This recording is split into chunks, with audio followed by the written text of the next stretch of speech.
The question objectively is, do I need an audiobook? And the answer, in my opinion, is yes. Yeah. Subjectively, should I do it and release it at the same time, or should I wait? That's an individual question.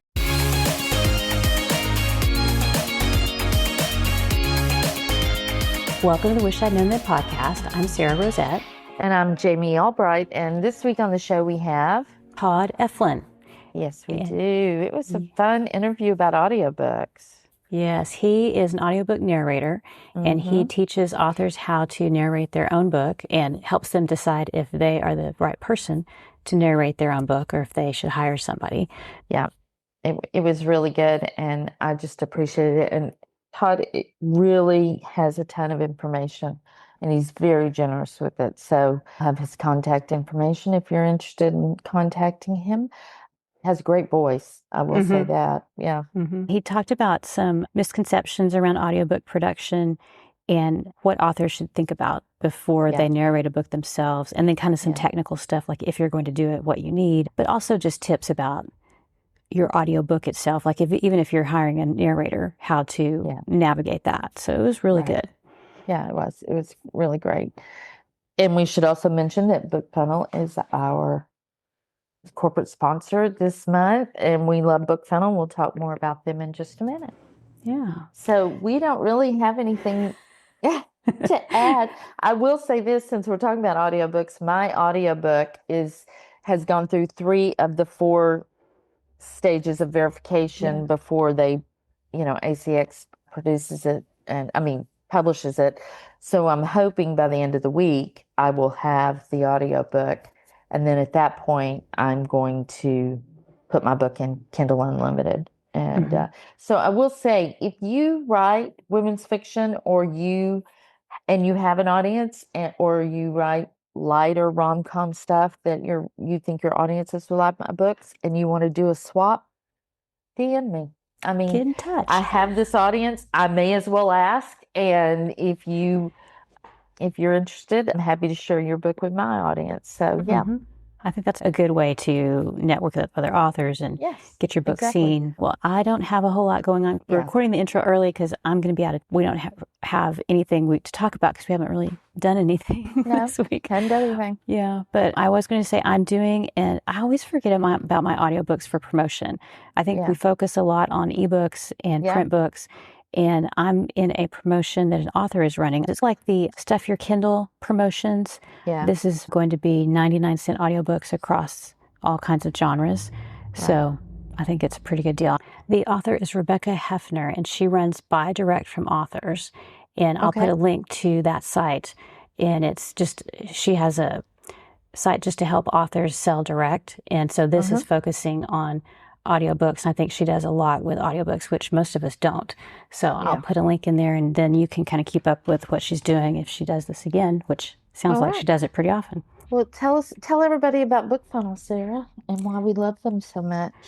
Well, we love BookFunnel because their mindset, I think, is helping authors help readers. And, they help readers get the books onto their Kindles and their reading devices.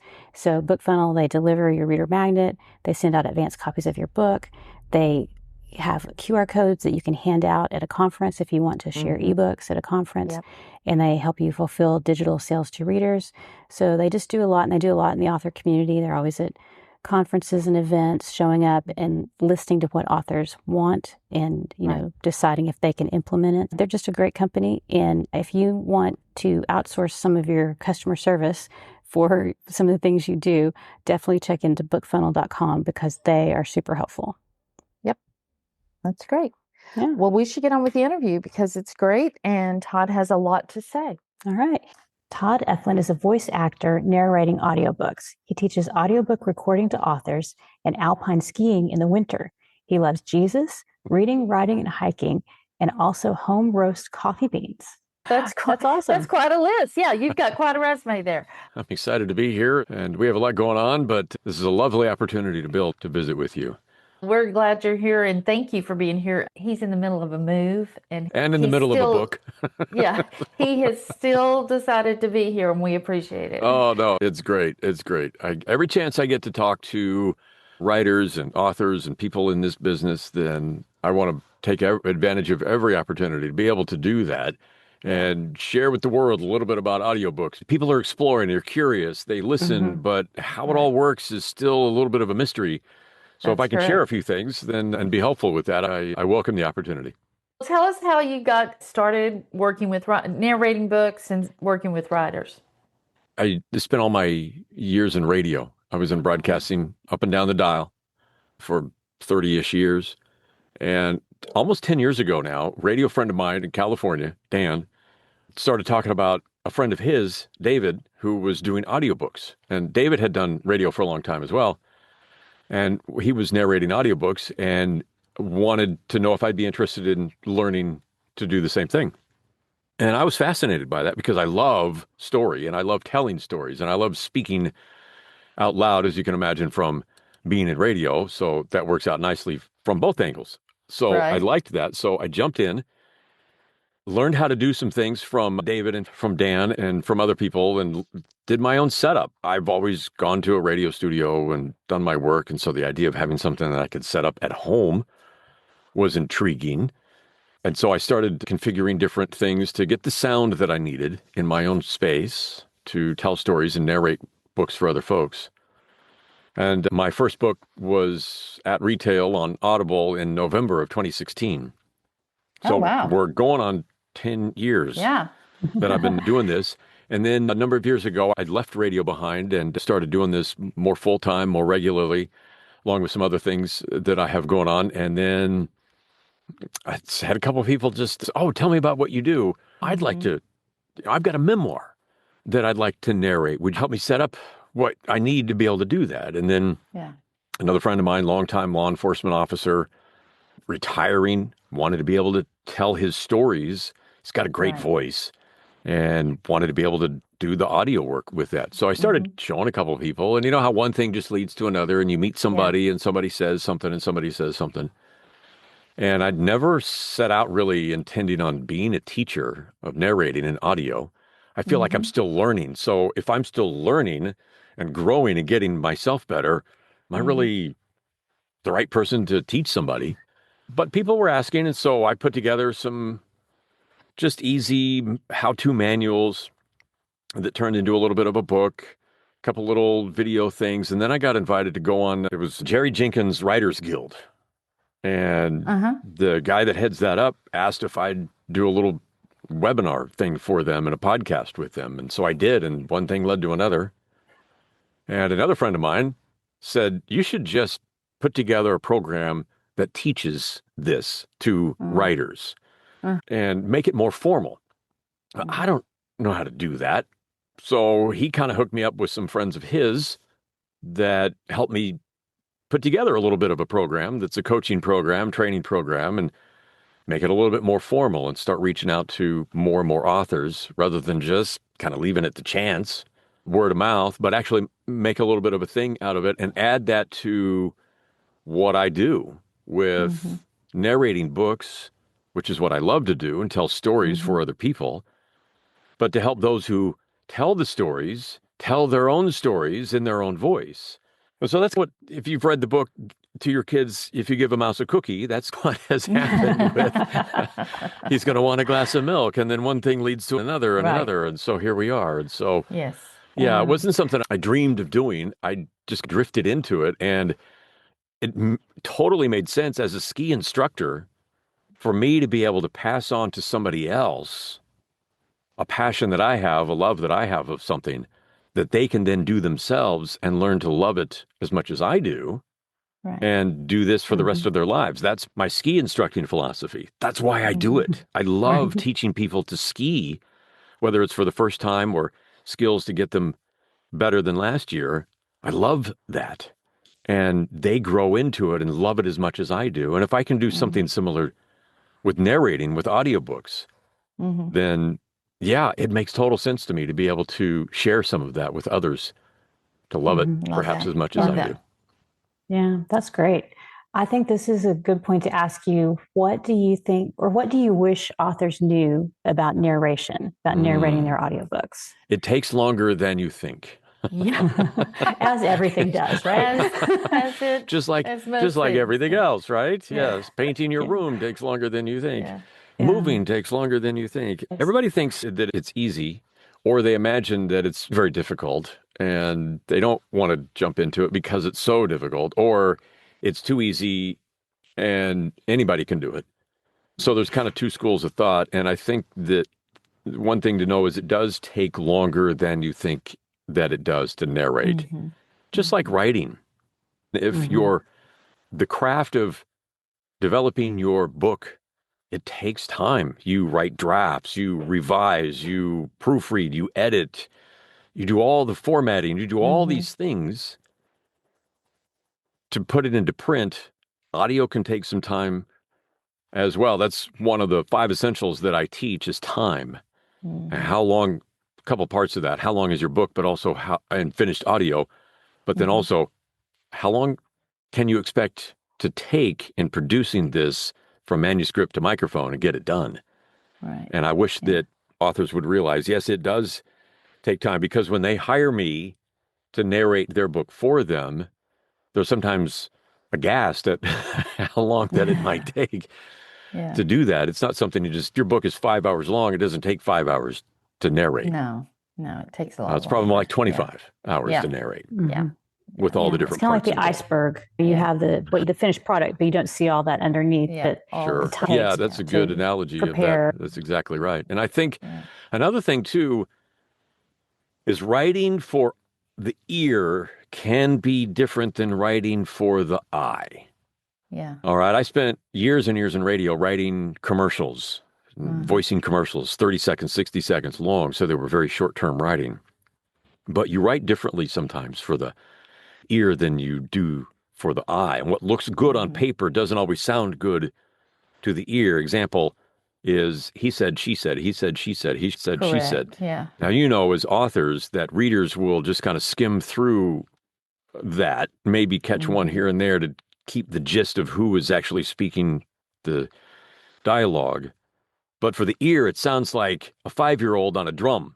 Rat-tat-tat, rat-tat-tat. He said, she said, he said, And so when you're writing that, when you're narrating that out loud, it can be harsh on your ears to someone who's listening. And so I always encourage writers to read their words out loud, even if it's only to themselves, and then see how that feels to them as they say it. And maybe that's an awkward phrase.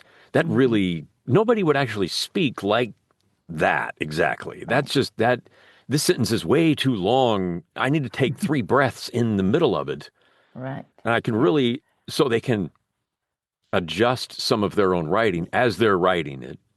If they would just simply read their own work out loud at some point, maybe not that day, but the next day, read it back to themselves, not as a narrator, but just read it as your audience is going to read it.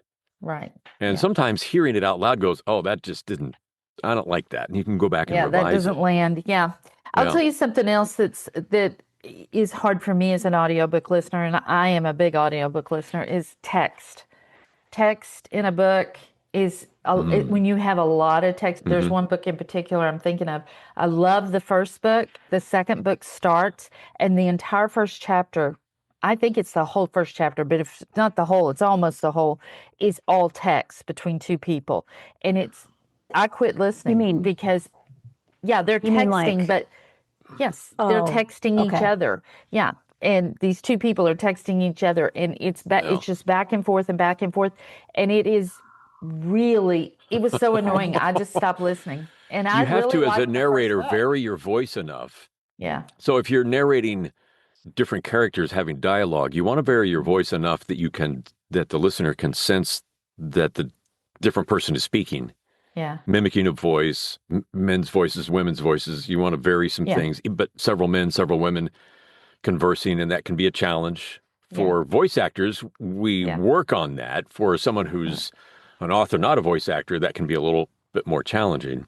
Right. But you have to be able to, in that case, where you don't want to say, he wrote, she wrote, vary your voice enough that you can begin to discern who's who's speaking. Be- Yeah. yeah, Well, because it's hard on your ears after a while. yeah, I was going to say that's the thing. It's hard on your ears, and you don't really, as an author, I think we don't understand that. And I think that's a great point. What else? What do you wish you'd known about working with authors? One of the things that I have discovered about authors is how all-encompassing their writing is to them. It is Yeah. not I punch in at 9 and I'm done at 5 and I've done all these things for my work day and I'm done. You don't, writers don't clock out Never ends. like ever. Yeah. When I leave the studio from a session of narrating, I'm just done with that until I come back to the studio. I don't necessarily Right. think about it in between, but writers, authors, people who they're in their head and they take a walk and they come up with new ideas, or you're in the middle of a show and they don't wait for a commercial to, oh, I've got it. And Yeah. they just are encompassed by the craft of things like all the time. And I love that about that it's not something that you just turn on and turn off that way. It can be challenging working. Usually when I get somebody's book to narrate as the narrator, they're done with the book and they leave me alone until I'm done narrating the book. Some, however, will get messages from them in the middle of projects with a thought or a question or idea. I'm not thinking about it, but they are. Yes. But I love that because it just is, they're passionate about what they do and they love what they do. And it's just part of not something that they do. It's really who they are. Yeah. And they're putting who they are on paper, whether it's a fiction story with characters or a nonfiction how-to, they're putting themselves into that story and pouring themselves into that, I think. And they agonize over everything, which is the other thing I learned is that they will agonize over everything. And I get that. I do. I totally get that. We're going to talk about you helping people narrate their own books in a moment. But I'm curious, as a narrator, what do you like to get from an author? If they're sending you a book for narration, what's helpful to you? Because I have a narrator that I've worked with for many years, and she knows my characters, she knows my stories, and it's a series usually. And so I really don't send her much because she's familiar with the world and the characters. But what do you look for? Yeah, when you're first start working together, then you've got a lot of exploring to do. And I think it's good to be able to interact with one another before, once you've made an agreement, you want to move forward, interacting about the book itself, which is great. A couple things. I really want the full manuscript right away. That's where everything needs to start so that I have time to sit down and look through it and go through the manuscript so I can start to get the feel, the tone, the pacing, pronunciations. Yeah. How is there dialogue? Are there charts? What is the project? And what is the heart of that project? And then be able to ask questions. I usually send a welcome packet to especially somebody I'm working with for the first time so they know what to expect from me and some ideas of what they can send to me, which would include any name pronunciations. And certainly with fiction books, the characters, their personality, whatever the writer developed as the person's backstory or quirks or speaking style or whatever it is that they've been imagining for months and months writing this character. Share that with me because I don't know what's in that person's head about this particular character. All I know is from the story itself. And sometimes it helps to present that character more appropriately as a voice actor if you know from the author's viewpoint more about that particular character. How old they are, just the details, the story, who that person is, how they dress. Do they talk with slang or very precise British words, color of their eyebrows? I don't want to go that deep, but you get more than what is ever going to come across on paper. They may not have described this person in the book that way at all, but it sure helps as a voice actor to become that character or picture being that character. Or one trick I use is I pick somebody that I know well family member, friend, former coworker, whatever it is that reminds me of this character. And then when I'm voicing that character, it's like I'm that person. I hope you don't do a lot of serial killer books because that was. Right. Yeah, some of my feel family bad and for friends you. have become very sinister characters without even knowing it. You talked about the he said, she said thing, but what are some other mistakes that you see authors making that they could maybe do differently that would help them and you? I think I mentioned earlier about not recognizing how long it takes for audiobooks to get done. I think one of the mistakes I see, not in producing the book so much as not in producing the book soon enough. There's two schools of thought about when to release an audiobook.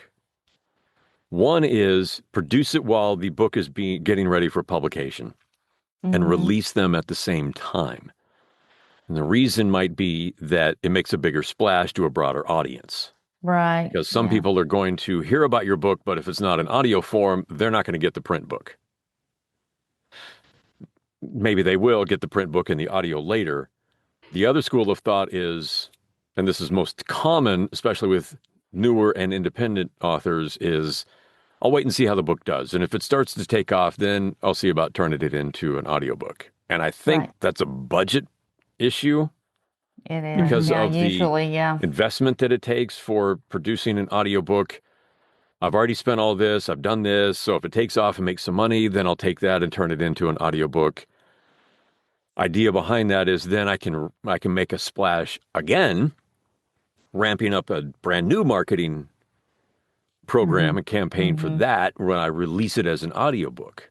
Yeah. I don't know which way is the right way or the better way. I think it depends on a variety of factors, and it's individual per writer. Yes. Do they have the budget? Can they do it? And are they ready to do it all at the same time? Or do they really, honestly, truly need to wait and develop that later? Now, that's for somebody who's written a new release that's yet to come out or just is coming out.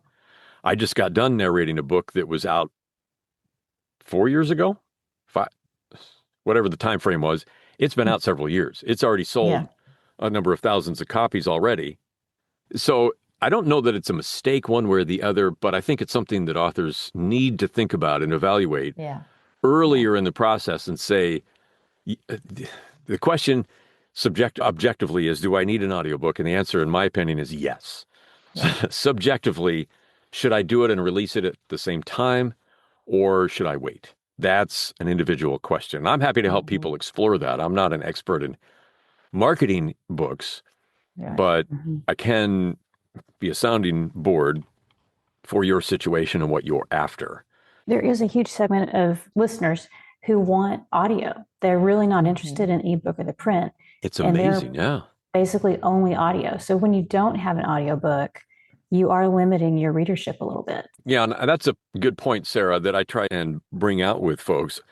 There are some research numbers based on data about the number of print books declining in terms of sales. They still outweigh audio books by far, but they're declining while audiobooks are increasing year over year. There's more books being produced, there's more people listening to them, and there's more people listening to more of them. Every year you can measure those. For the past 5-6 years, it's just been increasing, and the projections continue to increase up to 2031, I think is the last projection I saw, increasing 34% between now and then. That's huge. And there are people I meet all the time that are like, oh, I prefer listening to audiobooks now. I know one woman who listens to 100 a year. 100 a year. Wow. Yeah. That's 2 each week. I was like, I don't know who has time to do that, but you can multitask. And so people drive, work out, do the dishes, walk the dog, whatever it is. And when you're reading, which I love to do, I love to be able to go back and forth because I love old school books, the aroma, the pages, but increasingly, because it's so easy to access this little device in our pocket and plug something in our ear and get the same material in a different form, that more and more people are doing more and more of that. Or you're taking a family vacation. Here's something for the summer. You're going to Yellowstone for the Need something summer for the drive. and taking Yeah. your drive with your kids, how about everybody listen to an audiobook, the same book, over the speakers rather than music or earbuds where Right. everybody's got something different? Why not have a family book for the journey? Mm-hmm. Okay. I love that. So say an author wants to narrate their own audiobook. Maybe they can't afford to hire somebody, but they're like, I can put in the time and do it. So what are your recommendations around that? Do you need any special skills to do that? Are there times that you would say, no, you're better off not doing that? One of the first big questions is, am I the right voice for my own book? Sometimes the answer is yes, and sometimes it's no. I, as a narrator, am not right for every book.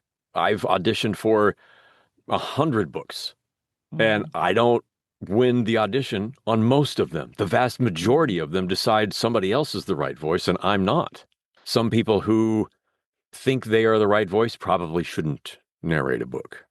I was in an office a couple of days ago, and I'm listening to somebody talk to somebody else, and as the longer I wasn't eavesdropping, but I could hear them talking, and the longer they're talking, I'm hoping that this lady never narrates an audiobook. I heard somebody like that the other day. Yeah. It just, I'm sure people are saying that about me too, but Jamie, you said you listen to audiobooks, and you have stopped listening to audiobooks because of you can't, it's hard to track along with that. But, and my mom has told me this, she stops listening to audiobook if she can't stand the narrator's voice. Yeah. That People I'd really say like to that. hear the story, but I just can't take this voice. I just can't listen to this for the next 9 hours. I'm not going to do it. So it's all subjective.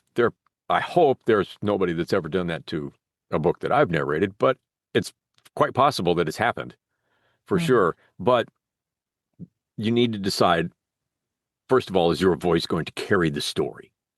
Yeah. Because you don't need a great radio voice to be able to narrate. What's more important is how you use your voice, how you deliver the line, and is your voice the right one to be able to do that in the way that you want that story told?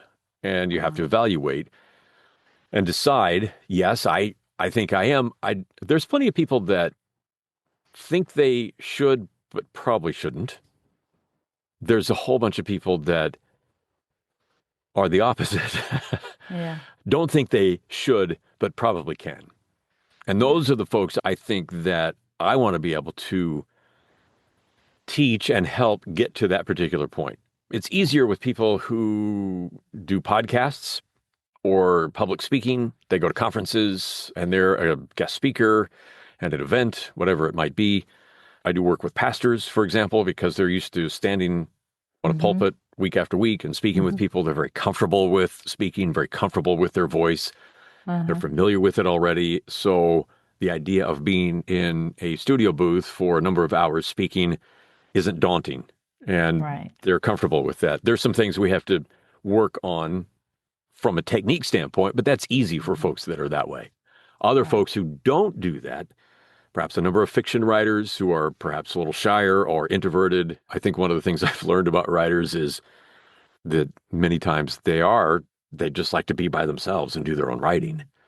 So the idea of talking is daunting. It's foreign to them. But you realize that you're by yourself. Right. It's like you go into a booth and read your own words. You're talking to yourself. Exactly. So you are alone. You are alone. Yeah. Most of us are okay if we don't have an audience. You go talk in front of a crowd of people, you're fine by yourself, but all of a sudden you put 10 people in a room and they freeze up. I developed a technique in radio that if I was going to interview somebody, before we got anywhere near a microphone, I would just ask them a question or two about whatever it was, and they'd share.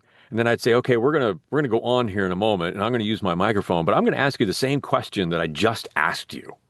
Okay. And you just tell me what you just told me. Does that sound okay? And they'd go, oh, yeah, I can do that. And then we get done and they're like, wow, that was easier than I thought it was going to be, because they've already rehearsed their answer. They've already thought about it in their head and they've already heard it come out of their mouth. And so when I ask them the same question, they deliver it even better than what they did when they told me the first time. You can rehearse your own copy before you hit record, or record it and then listen back to it and record it again. I do that plenty. I'll record 5 minutes of something and then go back and listen to it all and then delete it and do it again. I do that all the time. So, well, So I have heard of some authors doing this, and they inevitably are in their closet doing it with their clothes around them and everything. What kind of setup would someone need if they were going to try to do this by themselves? Closet works great for a lot of this. Is it professional? Are you going to win an audition for a National Ford commercial? Is Disney going to call and say, "We'd love your voice on"? No, Yeah. you're not competing in that kind of arena, in that world where you have a $1,500 microphone and a $10,000 studio that's Right. professionally soundproof and tuned. I love their studios. Right. But for what I do as an audiobook narrator, it needs to be better than an empty room, but Right. it doesn't need to be $15,000 studio setup. It doesn't need to be anywhere near that. A walk-in closet can very often be a great place to record an audiobook, as opposed to your bathroom. Record in your walk-in closet. And that's because sound acoustics are more built into a walk-in closet than they are in a bathroom. Bathrooms usually full of hard surfaces, right? Except maybe some towels. Everything else is hard. And sound is energy, and it bounces everywhere off these walls, and you get that reverberation, that echo. But in audiobooks, we're trying to achieve a particular quality level that Audible and other places are looking for. And you have to design a space that you can utilize on a regular basis while you're getting your audiobook done, because you're not going to get it all done in one day. You want to be able to come back to it over a number of days, or go on vacation and come back a week later and it's still all set up that way.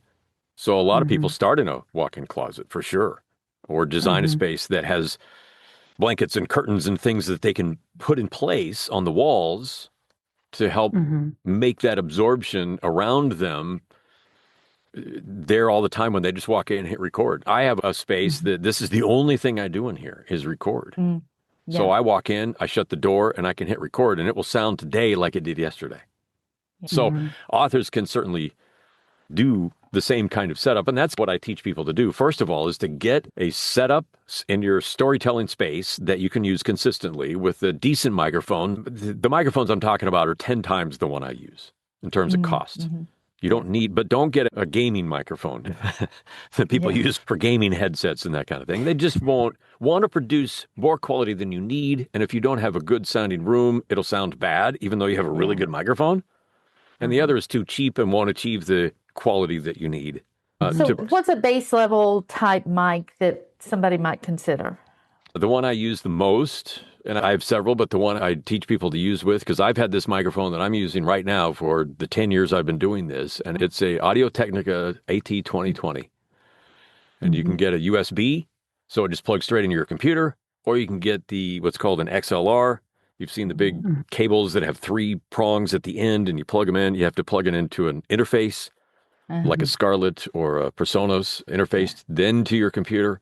It's a little bit more expensive to do it that way than with a USB, but yeah, either one of those will likely work. Different mics will have different sound. Some will sound brighter and cleaner, and some will sound warmer, and it just depends on the materials that they have inside and what they were built to sound like. A lot of people like those warm, dulcet tone sounds, and so it works well for female voices especially, because if you get a microphone that sounds bright and shiny and you have a higher pitched voice, it can be a little too high when it comes out on audio. So it varies, and you can practice and experiment with a couple different ones as well, and you don't have to keep the same one. They're not that expensive, but don't get a Neumann or a Sennheiser right off the bat that's $1,000 or $1,500. Yeah. Right. Yeah. And try and make that work. So, and you stand, right? Or do you sit? I do here in this particular space. I've sat before. I've gone back and forth, and I don't know that there's one better than the other in terms of your sound. Plenty of people sit. There's all kinds of people that sit in a chair or on a bar stool.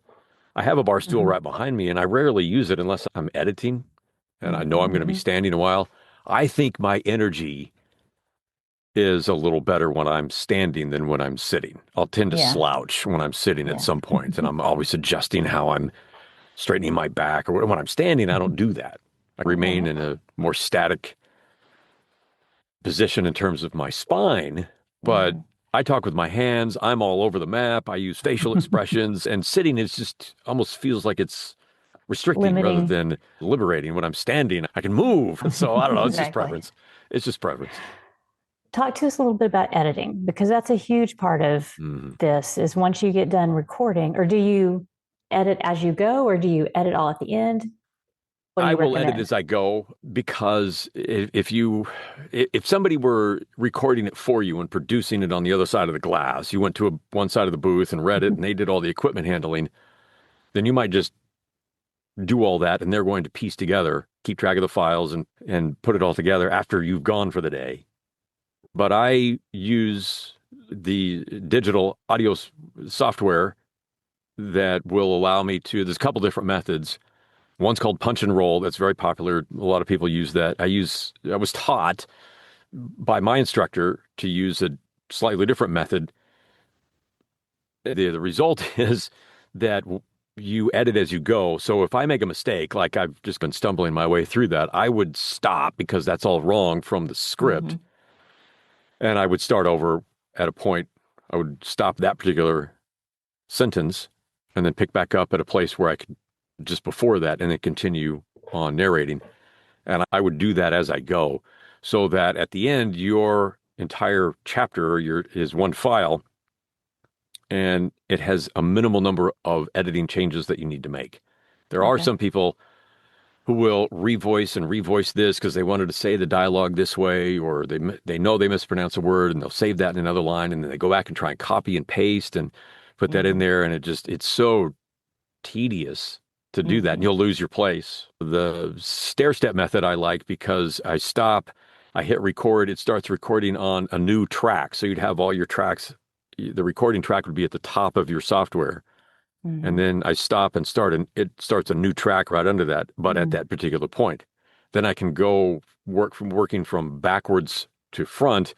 I can take each file and then stitch them together manually. So for a 15-minute audio, it takes me a minute to stitch them all back together, depending on how many there are. If there's 50 mistakes, it's going to take a while. But if there's 5, it takes me seconds to stitch them together. There's another method called punch and roll that all the software will do as well. And when you hit the stop and record, it goes back to you click a point to start again. You hear the last 10 seconds of what you did read that was correct, and then it starts recording at that punch and roll point on there, and you can just keep your recording going.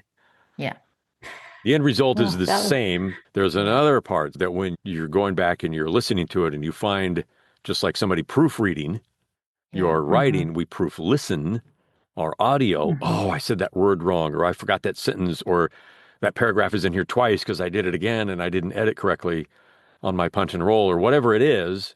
We do what are called pickups, and we go back and fix those areas as well. And there's a method of doing that where you're going to re-record it, and then I copy and paste over the mistake, similar to what you would do with writing. It's a cut and paste operation then, and then save that file.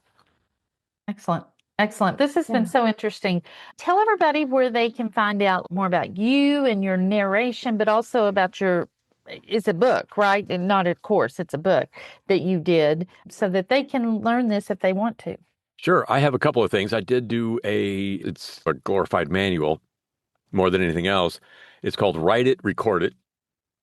Learn the 5 essentials of recording good audio. And it's on Gumroad, just called Write It, Record It. And so that's my basic book that goes over the 5 essentials of recording good audio, which I mentioned one earlier is time.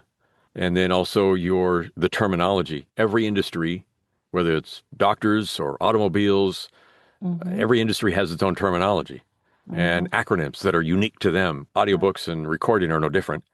But it's real easy to get lost in the weeds with all kinds of terms you don't need to know. Right. So I've tried to narrow it down to just the essential words that you do need to know so that you speak the language. Yeah. And then we talk about the tech. We've talked a little bit about microphones and the software that we want to use to record on. So the technology part of that, which is intimidating for some people, and you can make mistakes buying the wrong stuff, as we mentioned. So those are the 3 T's, the time, the term, and the technology. And then I have 2 S's that are the essentials as well. And one of those is the space, the storytelling space. And we've talked about studio setup, finding a closet or a corner of a room and setting it up with some soft materials and utilizing that.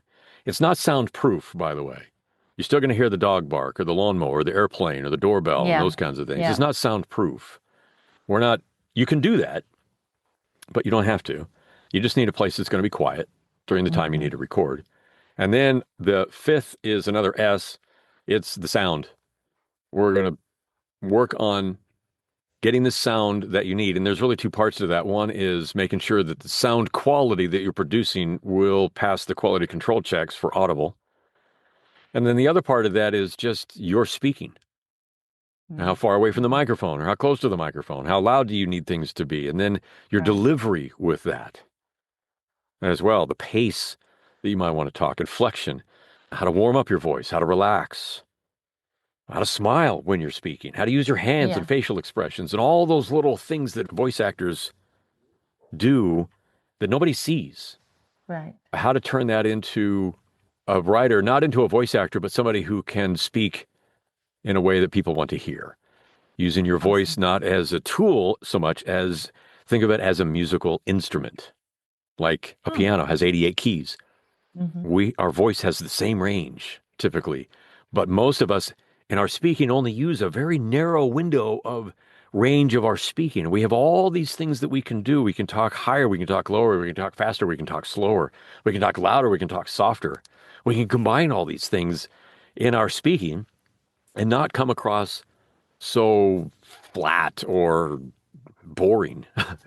And most people have never, ever, not being a voice actor, studied any of that or learned any of that. And so I go over a number of those things and give them some exercises to work on and play with your voice a little bit and record it and find out what you can do and what you like and how it sounds when you do this and what it feels like when you do that and when you sound this way. So there's a whole area that we want to talk about with that. And that's not necessarily detailed in the book, but I do have a newsletter that is DIY, just do it yourself, DIY audiobooks, and it's .substack.com. So DIYaudiobooks.substack.com.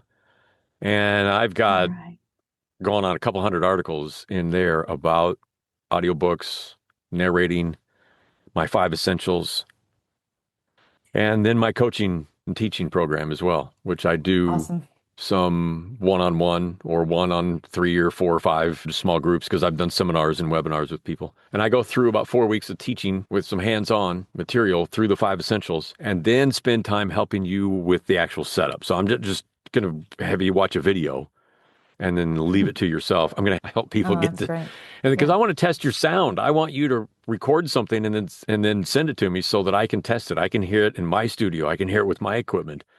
And if it passes the quality check, because I don't want you to record 3 hours of a 9-hour book and then find out that it's not going to work and we have to do it again. That your stool was squeaking. Yeah. Yeah. Oh, exactly. Yeah. Yeah. Where can people find out about all of that? My newsletter has pages. The homepage has things about my coaching program and about my Write It, Record It book as well. They can go there. They want to hear some of the work that I've done is on there as well under the tab Audiobooks, available through there at toddeflin.com. So it's real simple.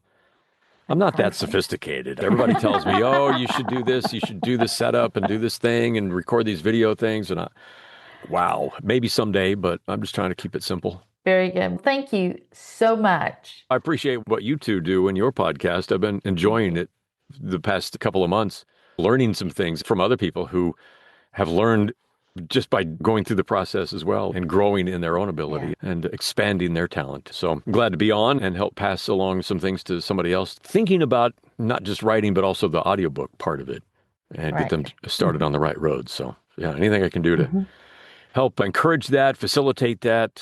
I'd love to see somebody's book that I got to help with, whether it's I narrated it or they narrated it. I'd love it. Either way. That's awesome. Thank you for being here. We appreciate it so much. Well, thanks for listening today. If you want to support the podcast, you can go to wishidknownforwriters.com/support, or you can also find us on Substack. And don't forget to check out BookFunnel. And we will see everybody next week. Bye, everyone. Bye.